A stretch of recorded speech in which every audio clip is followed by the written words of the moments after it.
সত্যি বলতে আমি কখনোই ভাবিনি আজকের দিনটা আমার জন্য এভাবে আসবে।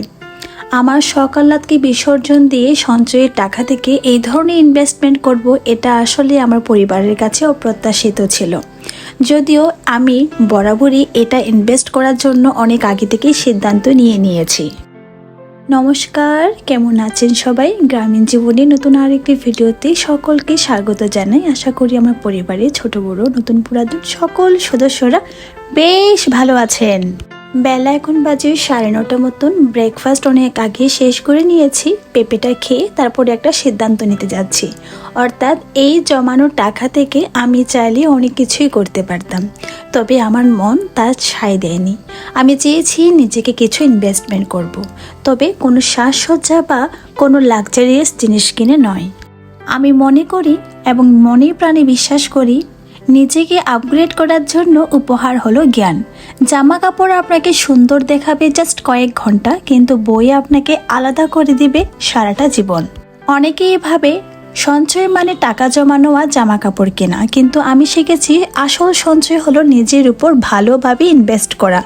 আজকের এই বইটা হয়তো আগামী 1 বছরে আমাকে এমন কিছু শিখিয়ে দেবে যেটা আরও শক্তিশালী এবং আত্মবিশ্বাসী এবং পরিণত করতে সাহায্য করে, যেটা চাকচিক্য কাপড়ে আমাকে তা করে দিতে পারবে না। তবে হ্যাঁ, চাইলেই আমি পারতাম কিছু হাইলাইটার, মেকআপ বা পারফিউম, বডি লোশন এসব কিছু কিনতে। আমি বলছি না যারা এসব কিছু কিনে তারা খারাপ কিছু করে। আমি বলছি এটাই যে আমি ব্যক্তিগতভাবে এইসব কিছুতে কখনো ইনভেস্ট করি না।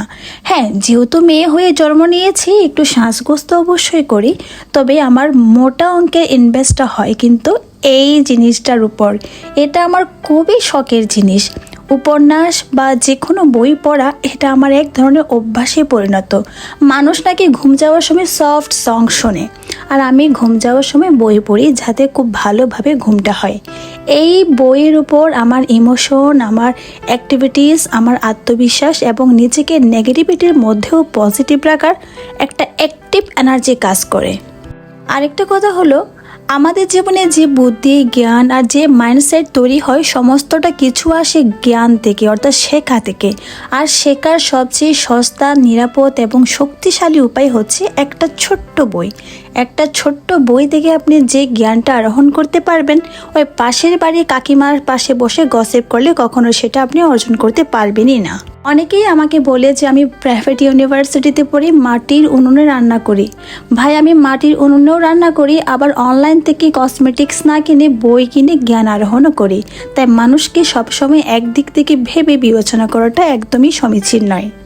আমার মা যেহেতু দেশে নেই, তো আমার এই সঞ্চয়ের টাকা দিয়ে এত সুন্দর একটা ইনভেস্টমেন্ট আমি আমার মাকে দেখাতে পারলাম না, তার জন্য একটু খারাপও লাগছে। তবে যাই হোক, আপনাদের গুরুত্বপূর্ণ সময় থেকে আমার এই ভিডিওটি দেখার জন্য অসংখ্য অসংখ্য ধন্যবাদ। তবে একটা কথা কি জানেন, কাপড় মানুষকে বড় করে না, করে তার গুণে।